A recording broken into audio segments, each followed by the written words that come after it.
ऐसे गद्दार लोगों का एप्पल हम काय को खाएंगे, तो इसके लिए हमने बायकॉट कर दिया। और ये तय है कि जो भारत के खिलाफ है, व्यापारी उसके खिलाफ। अब ना तो इन देशों के लिए फ्लाइट टिकट बुक कर रही हैं और ना ही होटल या रिजॉर्ट की बुकिंग हो रही है।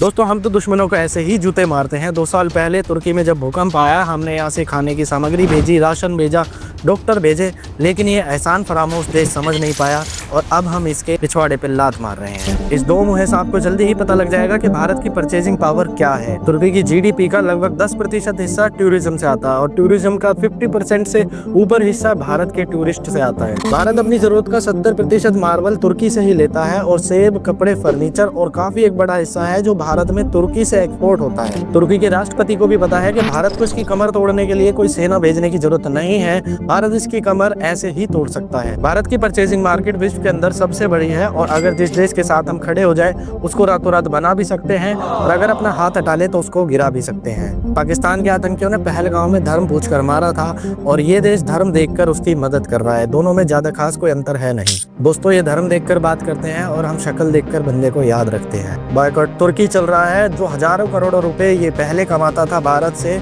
वो सब बंद हो जाएगा, लेकिन इस बंदे को कोई फर्क नहीं पड़ता है।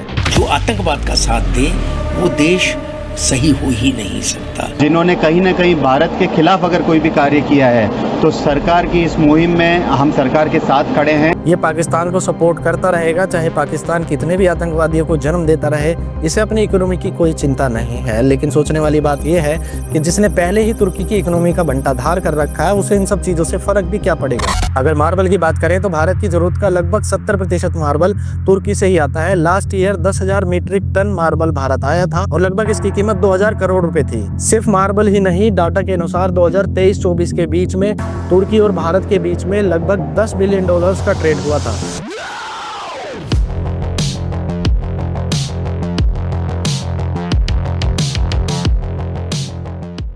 इस चर्चा से कोई पूछे कि पाकिस्तान इससे 10 साल में जितने हथियार खरीदता है उससे कहीं ज्यादा की कमाई भारत 1 साल में इसको ट्रेड से करा देता है।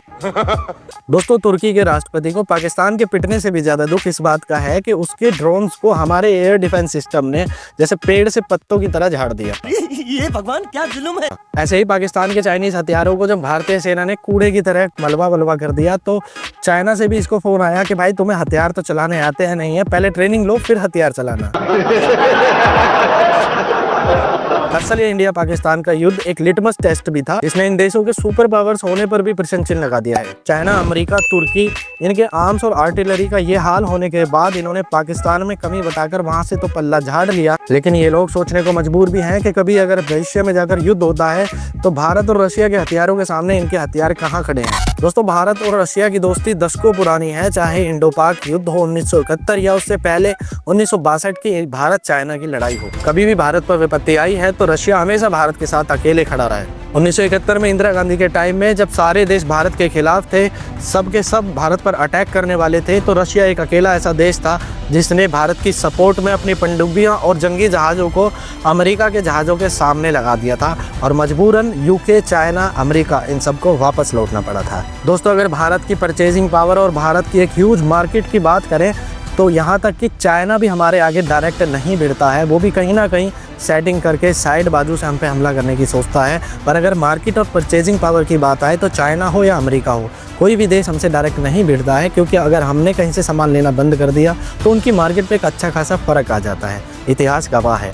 ये तुर्की चीज़ क्या है इसको ज़्यादा नहीं, इसी महीने पता लग जाएगा जब इसके टर्नओवर पर फ़र्क आएगा। लेकिन इसका राष्ट्रपति सुना है कि एक बहुत ही बेशर्म इंसान है, उसने अपनी जीडीपी भी ख़राब करी और इधर पाकिस्तान को हथियार देकर वो हमारे खिलाफ भी साजिश रच रहा है। बाकी देखते हैं आगे होता क्या है।